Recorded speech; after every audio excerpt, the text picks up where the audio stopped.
There are some items that are on both of those lists for a person, like food.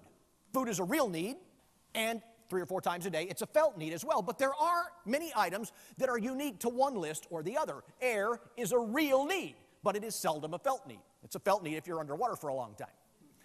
But then a master teacher always concerns himself or herself with that other list. That's the one that makes a great teacher's eyes light up. It's figuring out what a person is longing for and then showing them how what they're teaching will meet one of those needs. She doesn't long for money. She longs for what that money will give her. The money, she believes, will give her certain things that she really cares about. What? Shoes. No. Hey, catch a clue. No, it's what the shoes bring her, or at least that she believes in her little mind that the shoes will bring her. She thinks she looks hot in those shoes, which makes her attractive, which is her felt need. Okay, now, if I'm going to reach little Denise, I've got to appeal to her felt needs. Let's pretend for a moment I am her English teacher.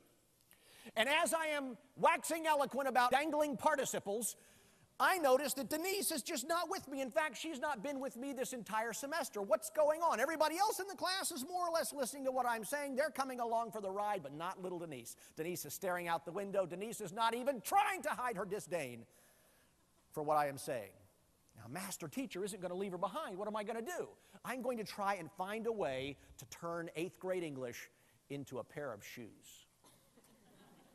Something that she says, man, if only I had that. Then, oh, how wonderful that would be. Because it meets a felt need. You say, how in the world? Several years ago, I did a performance like this in Houston, and there were about 700 teachers in that cafetorium there. And at the end, they all filled out evaluation forms like the ones that you will fill out at the end of this presentation. And about 11 teachers, as I recall, commented critically about something that I did that really bugged them. 3 different times during the presentation, I walked down the aisle, halfway to the back, and then stood here and talked for a while. And so the people in the front had to do what these people are doing. They had to crane their necks way around in an uncomfortable position to see what I was doing. Now, why in the world would I bother leaving the stage, walking halfway to the back, and talking from here? Well, I'll tell you why. It's because as I was up on the stage speaking, I saw that halfway down the center aisle, 1 seat removed from that center aisle, there was a man right there trying to go to sleep. This is a student-centered classroom. If it was about me, I'd just go on with it. But it's not. It's about you. So I walked all the way down there, came over here kneecap to kneecap with this guy, and talked from here. And about 15 seconds later, this dozing man thought, that's really loud. And he opened his eyes, and I was staring right at him. And I gave the next 10 seconds of the talk eyeball to that guy so that he would know that he was busted. I turned around, I went back onto the platform, and he had the nerve to do it again. 3 separate times I had to walk off the stage all the way down to that guy, kneecap to kneecap, eyeball to eyeball, until he figured out he was not getting any sleep in my class.